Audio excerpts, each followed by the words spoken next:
নমস্কার বন্ধুরা, সবিতা কুকিং ব্লগে সবাইকে স্বাগত জানাই। সবাই ভালো থাকবেন, সবাই সুস্থ থাকবেন। আজকে সংযম উপলক্ষে রান্না করব আমি অন্ন, শাক, ঘ্যাট, ডাল, সয়াবিন তরকারি আর অনেক কিছু করব।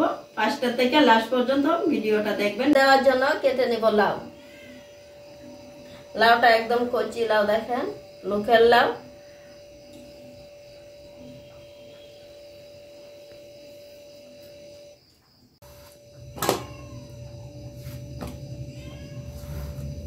টুকরো টুকরো কেটে নিব।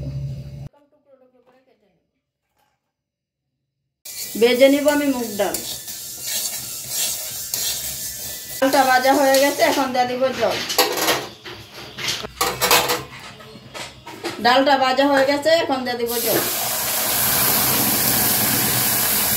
রান্না করবো আমি সয়াবিন। সয়াবিনটা আগে জলে ভিজাই নিব। ডালটা আধা ফুটা হয়ে গেছে, দিয়ে দিব কাঁচা লঙ্কা। তার সাথে লাউটাও দিয়ে দিব। এখন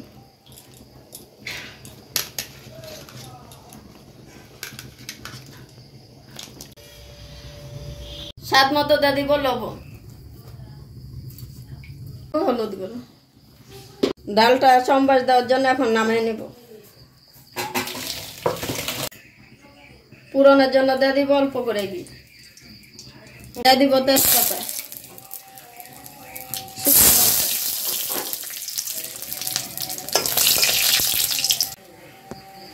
দিয়ে দিব পাঁচফোড়ন, দিয়ে দিয়েছি আদাটা। যা হয়ে গেছে, এখন দিয়ে দিব ডালটা। শেষে দিয়ে দিব জিরা বাটা।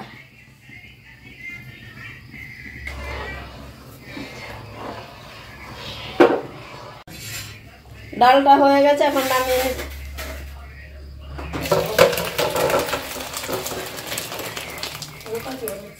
এই পাতিলটাতে আমি সম্পূর্ণ সবজি সিদ্ধ করে নিব আগে।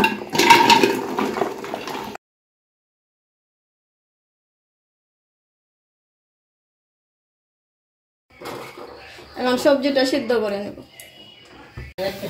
দিয়ে দিব জল। ঘ্যাটের সবজিটা সিদ্ধ হয়ে গেছে, এখন নামিয়ে নিব। ঘ্যাটের পুরনের জন্য দিয়ে দিব তেল। পুরনের জন্য দিয়ে দিব তেজপাতা, শুকনো লঙ্কা। পাতাটা শুকনো লঙ্কাটা ভাজা হয়ে গেছে, এখন দিয়ে দিব পাঁচফোড়ন। পাঁচফোড়নটাও ভাজা হয়ে গেছে, এখন দিয়ে দিব আদা কুচি। সবকিছু ভাজা হয়ে গেছে, এখন দিয়ে দিব সবজি। দিয়ে দিব হলুদ গুঁড়ো, দিয়ে দিব কাঁচা লঙ্কা ছেড়ে, দিয়ে দিব মিষ্টি কুমড়ো, অল্প করে গুড়, জিরা বাটা, ধনিয়া বাটা। এসে দিব অল্প করে ঘি।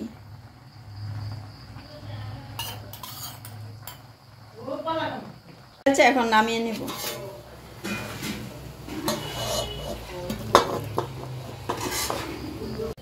চাউলটা 1 ঘন্টা আগে ভিজায় রেখে দিয়েছিলাম। বাটটা জলজরা হবে। জলটা জাল উঠে গেছে, এখন চাউলটা দিয়ে দিব। দিয়ে দিব সরষের তেল, দিয়ে দিব শুকনো লঙ্কা। শাকের জন্য দিয়ে দিব পুরনে আদা। সবকিছু ভাজা হয়ে গেছে, এখন শাকটা দিয়ে দিব।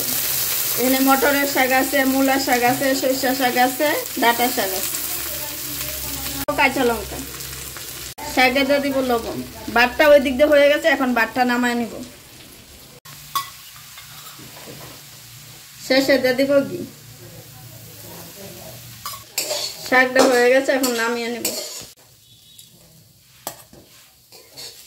করে নিব সয়াবিন, দিয়ে দিব জল। সয়াবিনটা দিয়ে দিব। সয়াবিনটা সিদ্ধ হয়ে গেছে, এখন নামিয়ে নিব। সয়াবিন ভাজার জন্য দিয়ে দিব তেল। তেলটা গরম হয়ে গেছে, এখন দিয়ে দিব সয়াবিন।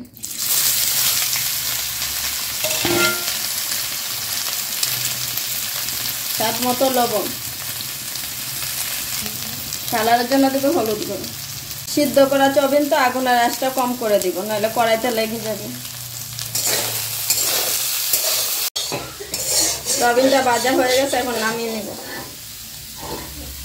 পুরানোর জন্য দিয়ে দিব সরষের তেল, কাঁচা লঙ্কা আর তেজপাতা, দিয়ে দিব 5 ফোড়ন।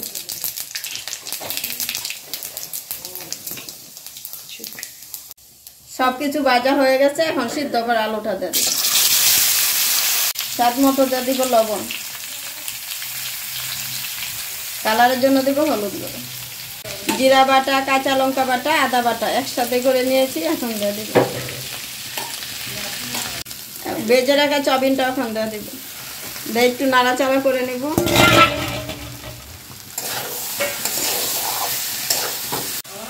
এক চামচ দিয়ে দিব শুকনো লঙ্কা গুঁড়ো। ভাজা হয়ে গেছে, এখন দিয়ে দিব জল, শেষে দিয়ে দিব ধনিয়া পাতা। হয়ে গেছে, এখন নামিয়ে নেব।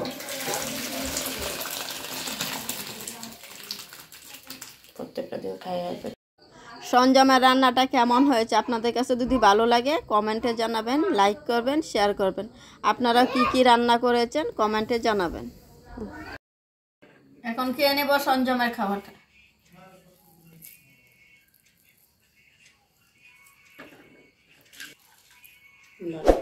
শাক, গ্যাট, জলপাই সিদ্ধ, ডালটা আমি পরে নেব।